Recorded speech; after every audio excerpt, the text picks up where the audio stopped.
Welcome to the Real Estate Power Play Podcast, your launch pad for skyrocketing success in real estate investing. I'm your host, Gabe Rodarte, alongside Mark Monroe. We're ready to bring you transformative stories, groundbreaking strategies, and the insider secrets of real estate giants. Get ready to accelerate your investment journey and become a true power player in the world of real estate.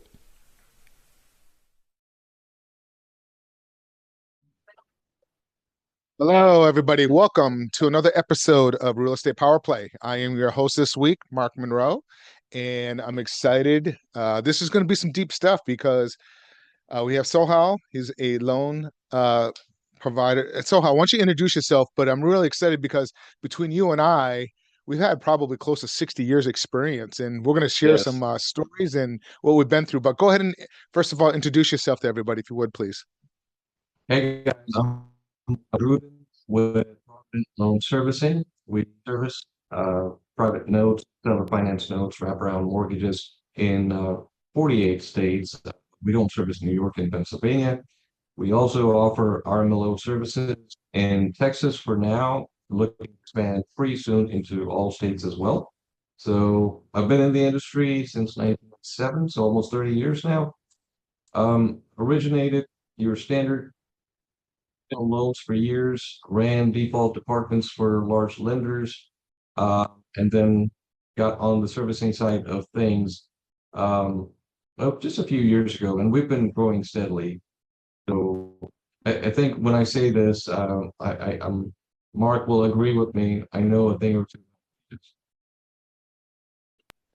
That's great. And you've done stuff with what, HUD and Fannie Mae as well, correct? With Fannie Mae. I was with Fannie Mae for a number of years and saw a lot of things that came through our desk, and they were all interesting.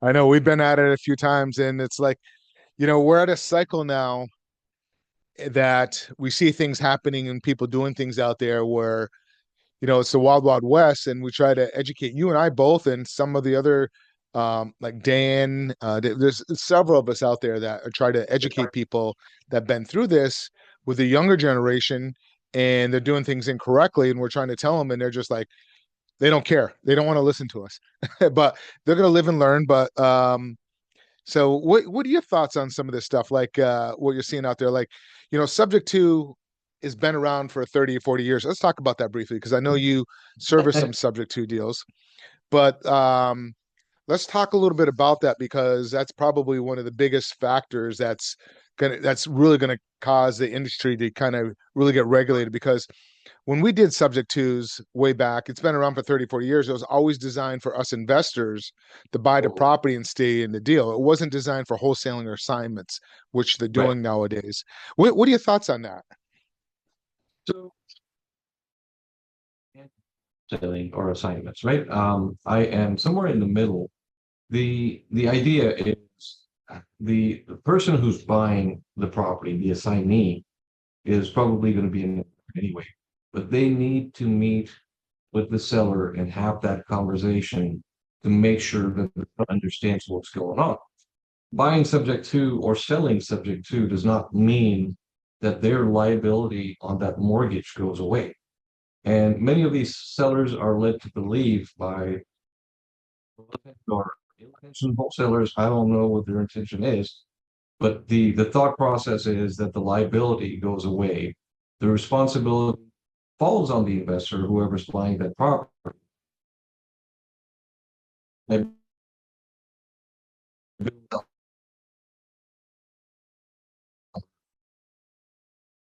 I can't hear you. Can you repeat what you just said. You kind of want mute there for a second. So the liability will always remain with the seller until that loan is paid off. A lot of people think that that liability transfers when that property is sold subject to. That is not the case. And it's just, I don't understand why people make the present it that way for some reason. Am I still?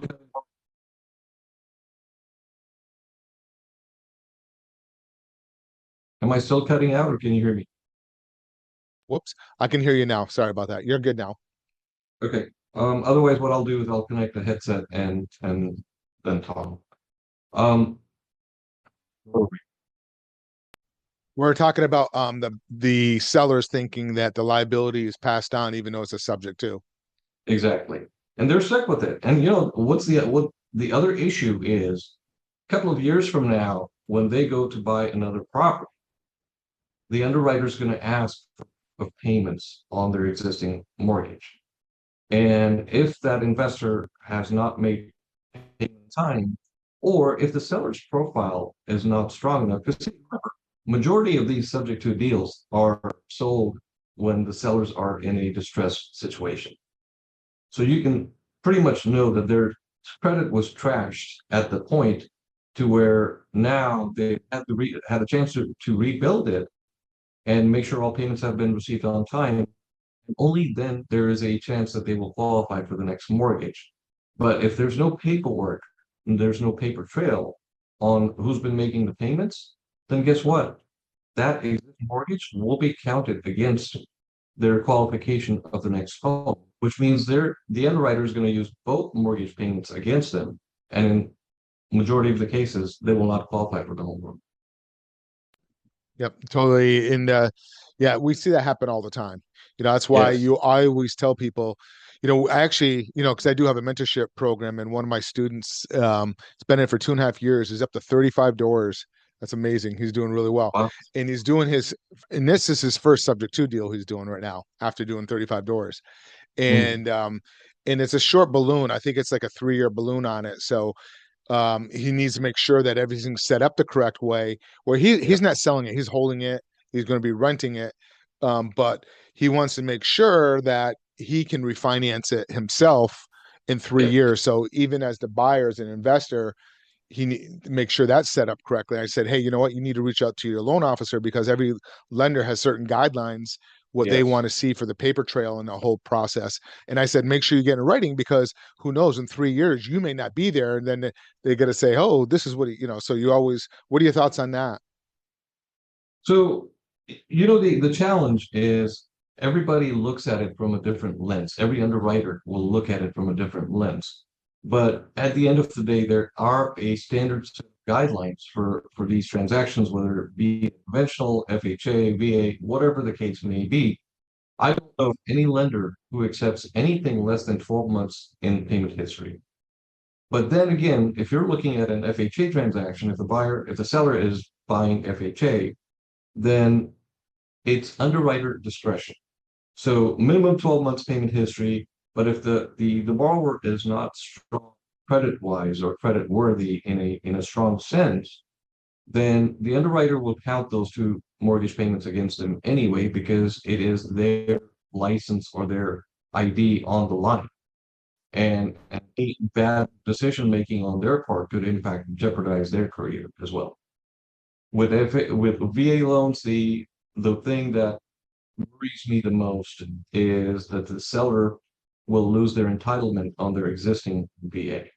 And so until that loan gets paid off, it just doesn't, their entitlement is tied up in that subject to property. So they can't qualify for another VA loan, or they may not sufficiently qualify for the VA loan. I can't hear you. Sorry, I had a mute.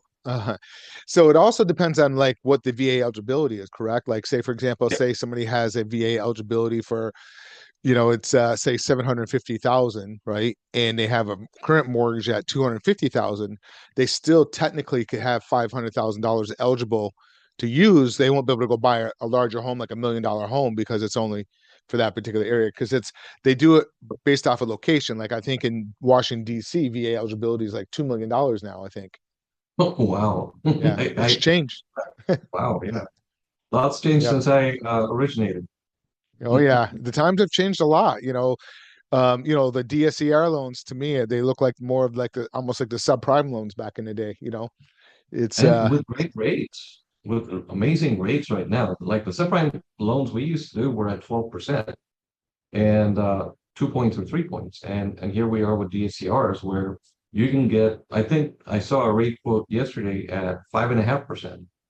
Yeah. And strong credit, of course, but still 5.5 is amazing. It's below your traditional mortgage rates. Yeah, I think that's amazing. So let's shift a little bit. Let's talk about like investors that are listening to this. First of all, we just scolded a few investors to make sure you know what you're doing. But the ones that are listening and you're to that level where you want to start being the investor and buying some of these seller financing as subject to or anything. Let's talk about that a little bit. Like, so if I'm an investor, somebody new, I have a loan, I just closed on it, or I'm getting ready to close. Let's talk about what is the right way of going through the process to make sure it's set up the correct way. First of all, making sure it's compliant. That's a big Yeah. thing. Most people don't compare. And then handing it off to a loan servicing company and how to structure all that. Let's kind of give a brief overview of education on that. Yeah. So right at the onset, let's say you're an investor, you have a potential buyer for your home, wrap, doesn't matter. It is best to use a licensed RMLO or a residential mortgage loan original to qualify your buyer. Number one, right out of the gate, you have to know that your borrower has the ability to repay the mortgage. Some of the ways to do it is take their gross income and you take the debt. The way the debt ratio is calculated is the mortgage payment, including taxes and insurance, divided by the borrower's monthly income. Ideally, you should that percentage should not exceed maybe 33, 34, 35% at the most. The reason I see that is because what you're not really accounting for anymore, or what you're not accounting for, which didn't need to be worried about, or you didn't need to worry about in the past, are the heavy increases in taxes and insurance. Your taxes and insurance right now are just going up tremendously on a go-forward basis. So if you have a good safe zone for your borrower where the debt to income ratio is 33 to 35%, because they will have other debts as well. And the other debts could be car payments, credit card payments, even child support payments, whatever.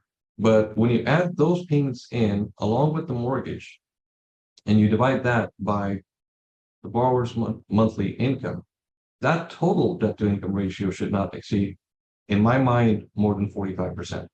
I think that would be, I would go at this point in time.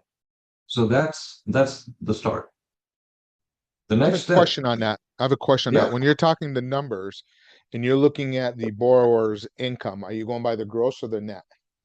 I would go by the gross, which is what's also used in traditional mortgages. You can also, if your borrower is on a fixed income, for example, Social Security or retirement income, and if their income is not taxable, you can comfortably gross that income up to by 25%, and which is perfectly and acceptable for doing things. So that's one other way of qualifying your borrower, but you don't gross up the gross income that comes in taxable, so you don't do that. But it's only with the fixed income that they have. Great, good stuff. Okay, now that we've been through the RMLO aspect of it, Mhm. and you want to do it because of compliance, there's several compliance, but the main thing is, like you said, the affordability. They don't look at the credit so much, but we all want to look at the payments. That's the main thing. And you should as well, if you're putting somebody in a property, you don't want to have to chase them and have to go through the foreclosure process. So once we have that done, what's the next step? So once you are qualified, one other thing I do want to talk about is when you're using a RMLO, the RMLO will obviously advise you on these things. Make sure that borrower has sufficient down payment. Anything less than a 10% down payment plus closing costs is more than likely a recipe for disaster. The default rate goes up tremendously, so just keep those in mind. 10% down payment plus closing costs. And when I say closing costs, be sure to collect or have your borrower prepay insurance for the first year, and then have them escrow for the remaining monthly pay, on the monthly go forward basis. Taxes, be sure to get the prorated taxes collected by the title company, which would come from the seller, and then escrow prepaids for about 2 months. These are things that are necessary in the servicing of the loan, which I'll touch in a second. Um, Things to be mindful of when you're doing the loan. Interest rate needs to be within a certain parameter. You cannot exceed what is called the anything over 6.5% APOR is considered a high price mortgage or a high cost loan, and it comes with a different set of regulations. So if the traditional rent market is, let's say, 6% today, staying under 10% might not be a bad idea. Then moving forward, So when let's you talk say about. 6%, 6.5, that was a little, I just want to clarify that a little bit. Oh, So yes. it could be a little confusing. So you're talking, because how I took it there for a second, you're saying anything over 6.5%. Are you talking interest rate, or what are you referring to on that? So 6.5% of let me back up. The annual percentage offering rate, whatever that rate is, it's published by the feds. I believe right now, if I'm not mistaken, it is close to 8%. The market interest rate is about 6% or 5.5%, somewhere in that range as of today.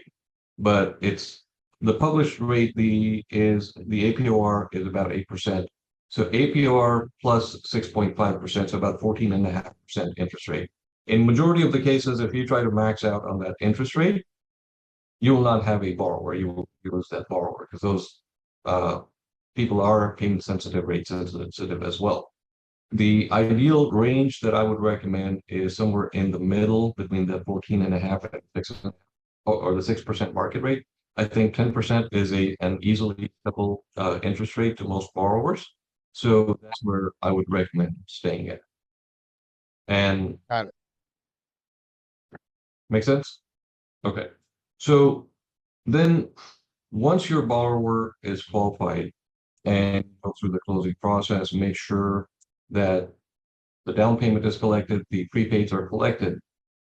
Many times where some of the note investors, the seller financiers make mistakes on is creating the note. They will assign that task to the title company's attorney who will prepare the note for them. Remember, your title company attorneys are basically, they don't represent any one party. They're a neutral third party in that process. So if you ask them to draw a note, they will basically draw whatever you tell them to. So you have to know how a note works and don't add in ridiculous provisions like prepayment penalties that are 40%. We saw that in a note recently, and we unfortunately had to offboard it because it's enforceable.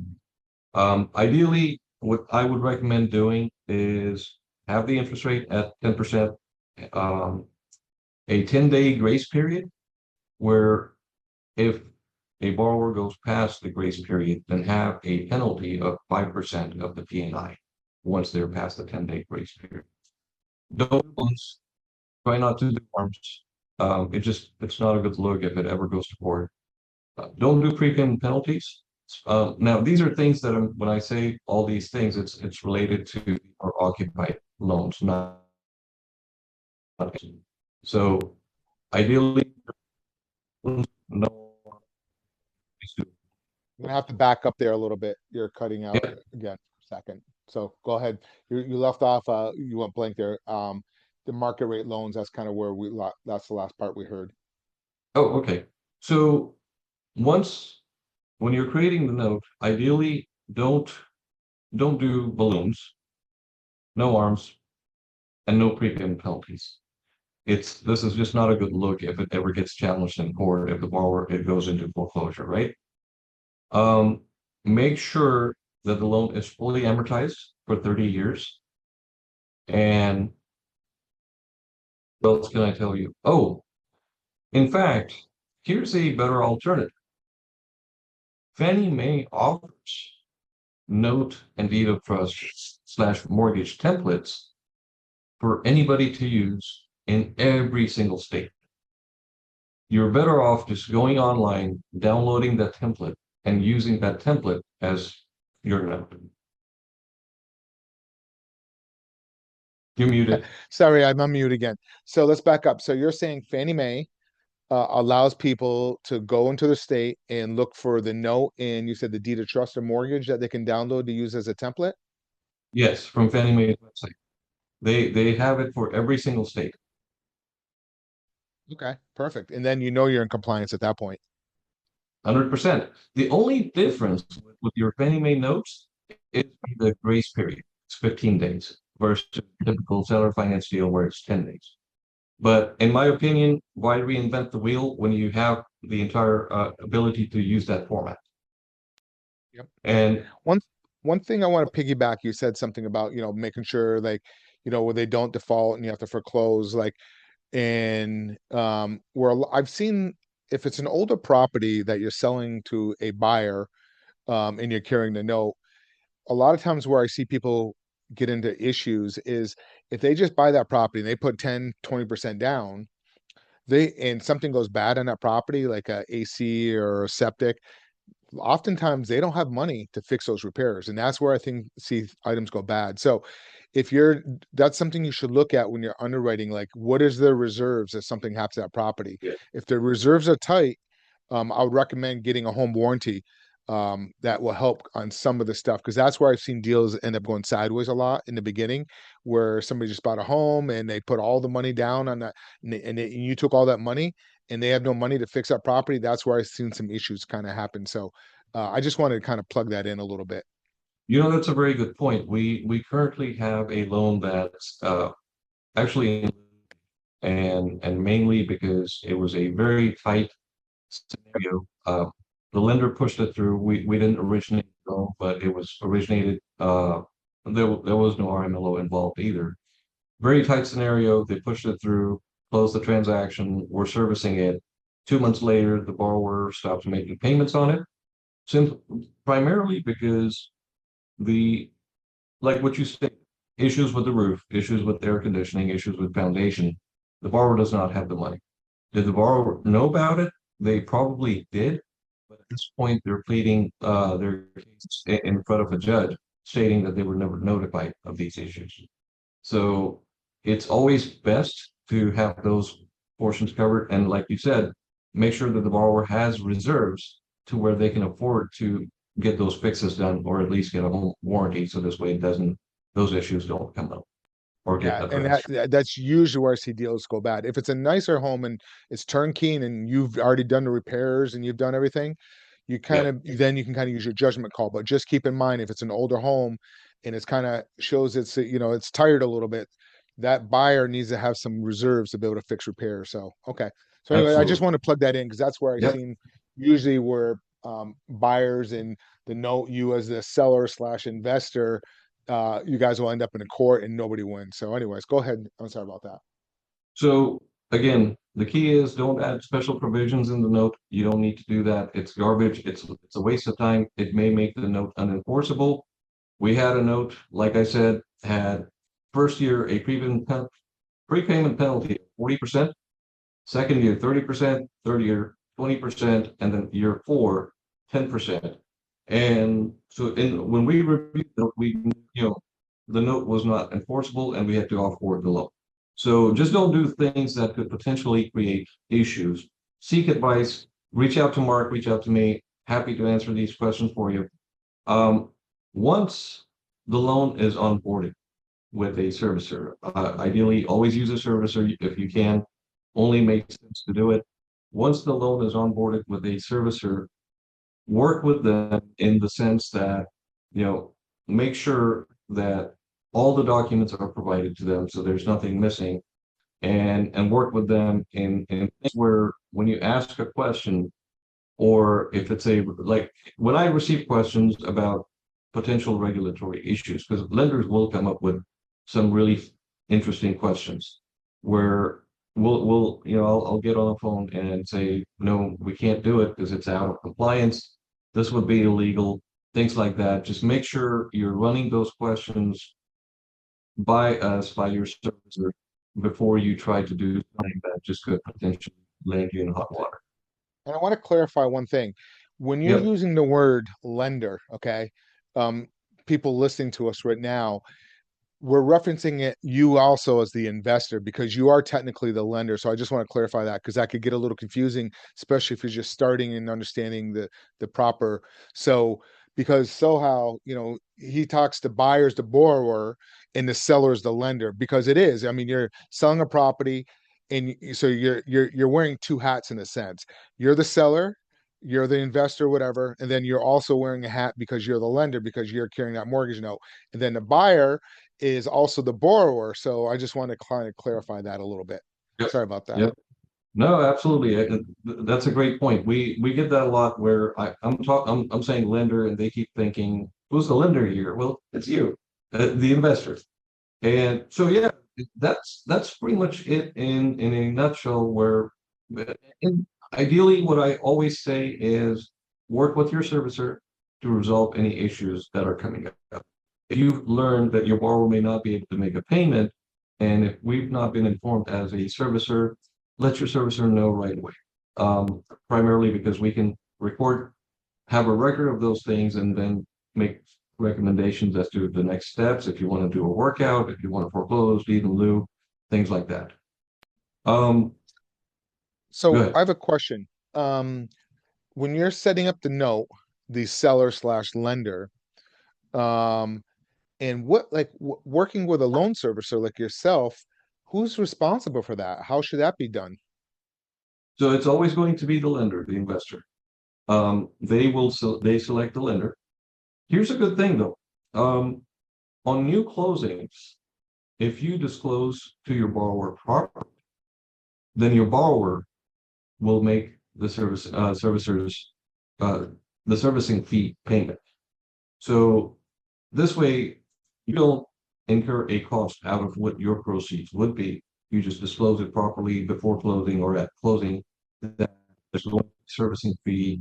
Here's the amount, and you will be the one responsible for it. Here's the acknowledgement, sign the paperwork, and you send it off to us, and we will set it up to where the borrower makes the servicing fee payment along with their PITM. Awesome. So us as a seller slash investor, if we're doing this up front and we're disclosing it, we can have our buyer slash borrower pay for that if it's done correctly. You can't do it after the fact, correct? You can't do it at all. Yeah, compliance. Yep, that's where so that's something that you want to be aware of, because that could be 40, $50 a month that you Yes. don't want it to come out of your pocket, that type of situation. And how does that work? Like, because I know that if you're working, like if say you have to chase the borrower, right? Because you guys are servicing, like is there extra fees on that? Like if the delinquency, like I know some companies, who's responsible for that? Is that the seller slash investor lender, or is that the borrower? So it really depends on your agreement with the servicer, right? In our case, for the fee that we charge, it's all inclusive. We take care of the escrows, we take care of payment collections. We'll reach out, we'll do a borrower outreach once they've gone past the grace period. We'll reach out to them on a regular basis until we get a hold of them and get a promise to pay. Now, typically, we will do that for up to 60 days. And then we treat that loan as a non-performing. But during that entire process, the lender is in the know. They know what's going on. They have full access to the conversation logs with the borrowers, and plus they're also communicating with us on the next steps. Typically, once the borrower hits about 45 days past due, we will recommend sending it to an attorney, and so this way a demand letter can be sent out. We don't charge any fees for all of that. We'll just continue charging the $35 servicing fee. That's pretty much it. If a borrower is delinquent and they don't pay foreclosure, any accrued servicing fee, of course, passed on to the lender. But we don't charge any foreclosure coordination fees, all that stuff. And we have a roster of attorneys we work with, or we can work with your attorney. It doesn't matter to us. It's either way, it's fine, as long as the process keeps moving forward. Okay. So I hear this a lot, and I want to get your opinion on this. So a lender slash seller is setting up a note, and they will go ahead and also do what's called a deed in lieu or a performance deed. Let's talk about that for a second. Go ahead. Oh my God. Yeah. I'm glad Have you you brought it. seen those? Have you seen those in some of your packages coming in?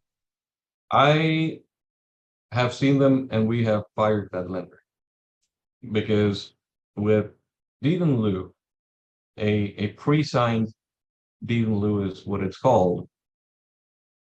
when you do that at closing, who really owns that property anymore? You had the borrower close on a transaction, and then right away you had them sign this document. Now that property has already reverted back to you as slash lender. You just haven't announced it to the world. Borrower does not own that property. So guess what?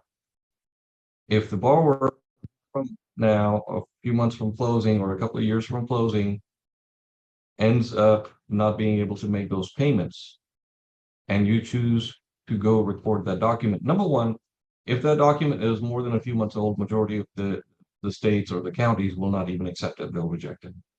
But from the perspective of, from an ethical perspective, I won't even talk legal because I'm not an attorney. From an ethical perspective, you did not do the right thing.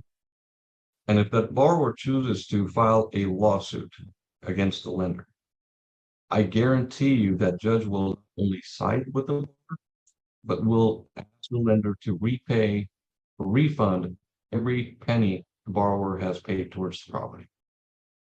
There's cases out there with those examples in multiple states, including Texas. That's one thing I would. All right. Yep. So we got that on the delude. I got one I want to ask you. Let's kind of go through that. This is actually for my own personal, and this is my first time. I've been doing this a long time. This is my personal. So I have a property. I want to see if you've experienced this. If you have, you have. If you haven't, you haven't. And I'm sure it's going to be case by state. So I sold the property on seller financing, and I became the lender, and I have a borrower slash buyer. It was a husband and wife. They got a divorce, okay, and it was filed, and the wife left everything to the husband. She didn't want anything to do with the property. And 3 months later, the husband passed away. Okay. No, so now the children are the heirs. Now, there's about the property's about let's say 50%. It's about 45% loan to value, and there's some equity in it. Have you seen a lender or an investor go through that process, like, where they can, because she doesn't want the property, she just wants to give the property back to us, the lender, and just wants to walk away from it because it needs some repairs. There's like some like homeless people living in the attic. It's a little bit of a headache, yeah. So and they don't want anything to do with it. It's a duplex. So have you seen that before? Have you experienced that? Like were they, because it has to go through a probate, as the investor or lender pay for the probate, or I've also heard where they can just do an affidavit of the heirs and just send the property back over foreclosure. Have you seen any of this before? I have not seen any of that yet. Okay. It's only we will. We just recently we did see something weird. Borrower foreclosed on Tuesday, burned the house down on Thursday. So we did see that, but we haven't seen this one yet. Now what's happened there? Did he get arrested for arson? Yes. He was arrested for arson. Luckily, we tend to be proactive in this. I won't say lucky, but this is just something where luck was also on our side. We were proactive on the day the property was foreclosed. We put our own insurance policy on it because the borrower was not be valid. So we put our policy on it, and 2 days later, when he burns the house down, we were able to file the claim on it, on the property, and get the money. Funny thing is, he, number one, claimed he didn't know he had been foreclosed on. Number two, he had first claimed that maybe his baby mama burned the house down. And number three, he actually filed a claim with his insurance company for the fire. But it was a fun conversation, and he was arrested very quickly. Crazy. Now let's talk about that for a second, because this same property, I just found out that they didn't have insurance, so we have to do a forced place policy. Have you done that on your end before? Yeah, we do forced place on pretty much. So we have what we call as a master policy, a blanket policy, and we use a service provider where they automatically, for every loan that we have in our portfolio, where we're managing the escrows and also the insurance, as soon as we find out that a policy canceled or lapsed, we will immediately our service provider will reach out to the borrower to 60 days, where they'll send them about 3 notices to provide updated insurance policy. If they don't do it, we will retroactively place a forced place policy from the date of the cancellation. So at any point in time, every asset, every property we service, it's always protected, and in case of any kind of a thing that comes up. Smart. I like that. Very smart. So, all right. Let's talk about, like, now that we're enrolled, what kind of tools and resources, like, how do you have a portal? Like, Yes. what's that look like? So we have a custom lender portal. That portal is very detailed. It's in real time. So each time we make an update in our system, within, I think, 10 minutes, the portal updates the notes in that system as well. You get to see everything we see on our end, when the payment came in, what the payment application was, what our conversations were with the borrower, and we're also now making all the documents that are sent out to the borrower available to the lenders to be able to download them as well. So this was previously not available due to system constraints, but it's now available. So you, as a lender in your portal, you get to see everything, all our communications. The borrower gets a portal so they can make online payments, set up ACH, the auto pays. They can make payments to us as Zelle, which is what we love the most. And then they can mail a check as well. So now this is critical. And I've seen an investor get themselves in trouble in this one. And we got to clarify this. So it wasn't with your firm. And when you said mail a check, like, say the borrower mails a check or payment in, some loan servicing companies will hold that check for 2 weeks before they disperse the funds, because sometimes that borrower's check could technically bounce. And I'm sure you've seen it happen. Well, keep in mind, let's back up a little bit. I know some servicers, like if it's a wrap, if you will, and there's an underlying senior mortgage, let's say it's like Bank of America. Okay. Now, I know myself, I always have my payments on the 25th automatically go out so it's there by the 1st. Even if I haven't received my money yet from my borrower. Right. What about, like in this case, is they had it set up with the loan servicer disperse the funds to the mortgage company like Bank of America, and then the difference went to the investor or lender that set it up. Right. But what happened in this case is the borrower first payment was made on the 5th. His second one was on the 9th, and the third one was the 18th. Right. Well, remember, this loan servicer held a check for 2 weeks. So then when they finally dispersed the funds and paid that Bank of America first position, now that seller's mortgage was delinquent. Yes. So what are your thoughts on that? How do you handle it? And check, even if you don't use Sohail and the other ones, make sure that you're aware of this, because I've seen this become an issue. And this particular investor / lender was getting sued for $130,000. I think you even talked to this individual. I think I referred him over to you. It was pretty interesting. This was like a year and a half ago. Yeah, but anyways, what's that look like on your end?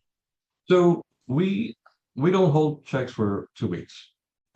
We have a standard practice of basically the day the payment is received, we will deposit the funds in the bank.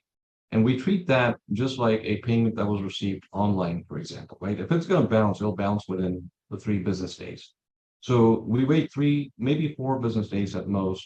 And if there's no notification of a payment being returned, we will go ahead and release the funds to the underlying lien, for example, in your example, Bank of America. But with that said, one of the most common conversations that I have with lenders / investors, and this is almost every single day, is if you're running parallel to your borrower's payment due date. So if your borrower's payment due date is, for example, February 1st, your underlying lien payment should not be due February 1st. They should be due March 1st. So this way, if there's any potential issue that may come up, whether it's a delay from your borrower in making their payment, or whether it's a payment from our side going to Bank of America, which we send it through via electronic bill pay, but there are banks that don't accept electronic bill pay. So a physical check gets mailed out to them, right? So if that's the case, if a check is mailed out to a bank, it will take them 10 days to receive it. And so if it's going to take that time, that long of a time, and let's say in your example, your borrower made a payment on the 10th, for example. So if they paid on the 10th, we're not releasing this check until probably the 15th, and then by the time it makes it to Bank of America, it's the 24th or the 25th. So what happens during that time frame is if you run parallel, then your payment was due on the 1st with Bank of America late on the 15th, or the late charge is incurred on the 15th. If this payment makes it to them on the 25th, guess what? You have a late charge on your underlying lien, but your borrower was able to avoid the late charge because he made the payment within his grace period. Best thing to do, stay a month ahead. Don't run parallel to your borrower's payment, and you'll be fine because this way you know what to expect and not be surprised with. Yep. And I also recommend you guys always hold, like, what I normally do is, depending on the state, at least minimum 3 months reserves.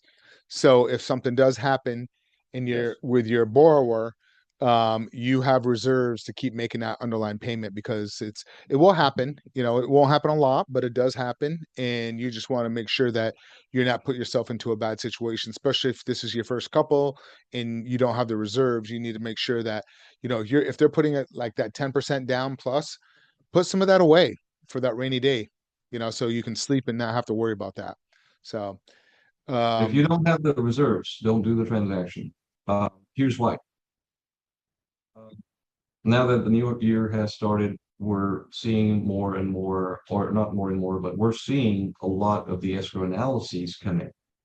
So if you closed a transaction closer to the end of the year, maybe in January, even in February, for example, those escrow analyses from the underlying lien or i.e.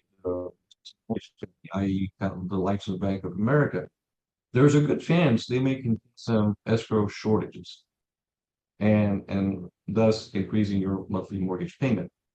That shortage has nothing to do with your new borrower, because your borrower did not live in the property for that shortage period, which means that cost will be passed on to you as the lender. So it's going to impact your cash flow for at least a year. So if you don't have the reserves and your cash flow is impacted, I've seen lenders where they were expecting $400 a month and now they're getting $100 a month. So it's a big hit to the cash flow.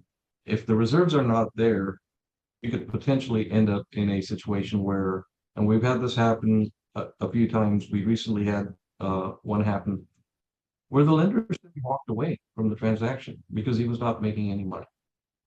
And we're in limbo because the borrower's making payments. We're still sending the payments to the underlying lien, but we were not notified of a payment change. So now the payments are being rejected by the underlying lien. And we're trying to find the lender who walked away. We're trying to find a way to get in touch with the seller so we can get escrow analysis and the right payment to the wow, underlying lien. that's Imagine crazy. the impact.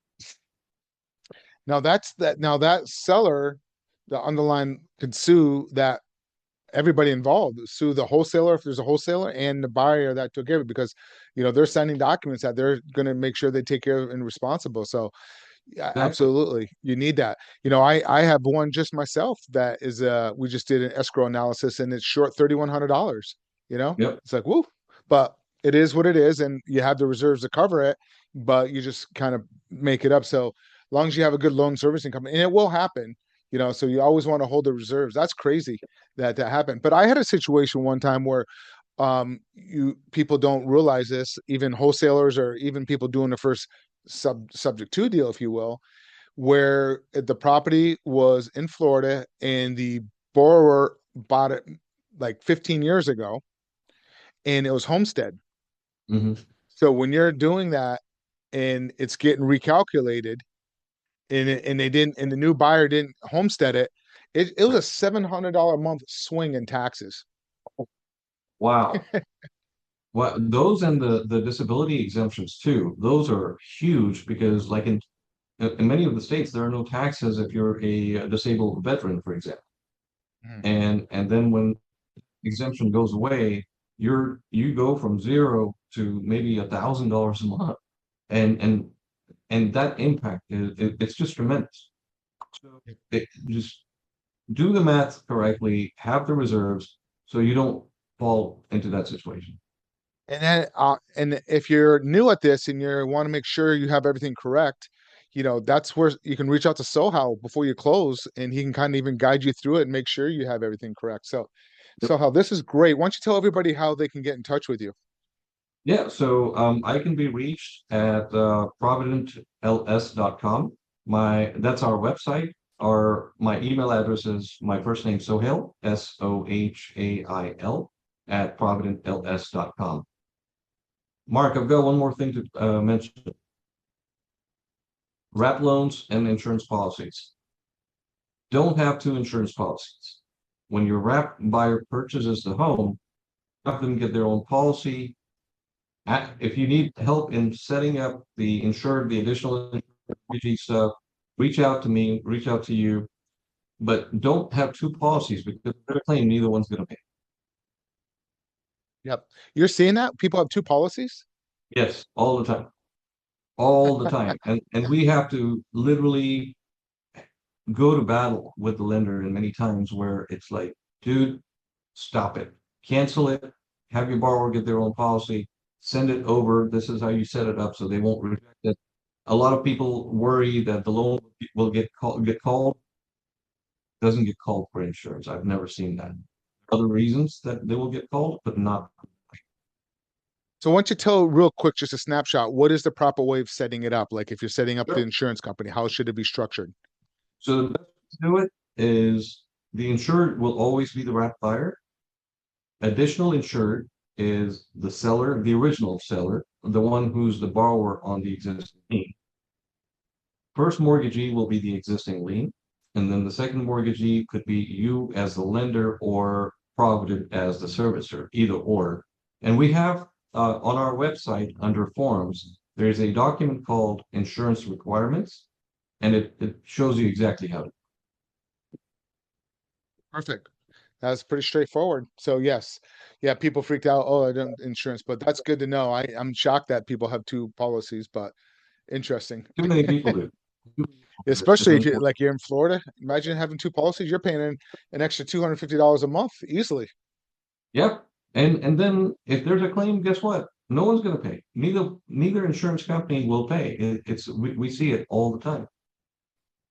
Wow. So, all right. So is there a question I did not ask that I should have, or is that pretty much the question? No, this is it. This is insurance was just the one thing, but there's other things that do come up from time to time. What I recommend is always do right by. We as a servicer always going to be our client, but we want to make sure we're benefiting the borrower too. This way, they get to enjoy the home they're living in. Don't. I know a few lenders who will, as soon as the borrower is past the grace period, they'll fire off a demand letter, and don't do that. It's give them time. Give them 30 days or 45 days to make that payment. Obviously, you will get the late charges, but I've seen lenders go aggressively after their borrowers, and when you're going to make their life hell, will just the end result is not the way most lenders expect, and the borrowers will take advantage of that situation. They will file for bankruptcy if you're trying to foreclose on them, try to delay that foreclosure as long as they possibly can, and at the end of the day, that lender ends up losing quite a bit of money. That's the scenario. Good stuff. Really good stuff. All right, guys. Thank you so much for listening to another episode of Real Estate Power Play. Once again, we'll in the cliff notes, wherever you're listening to us or watching this, we'll have Sohail's information below. And thank you guys again for watching or listening to another episode of Real Estate Power Play. Thank you so much for coming on, Sohail. Thank you.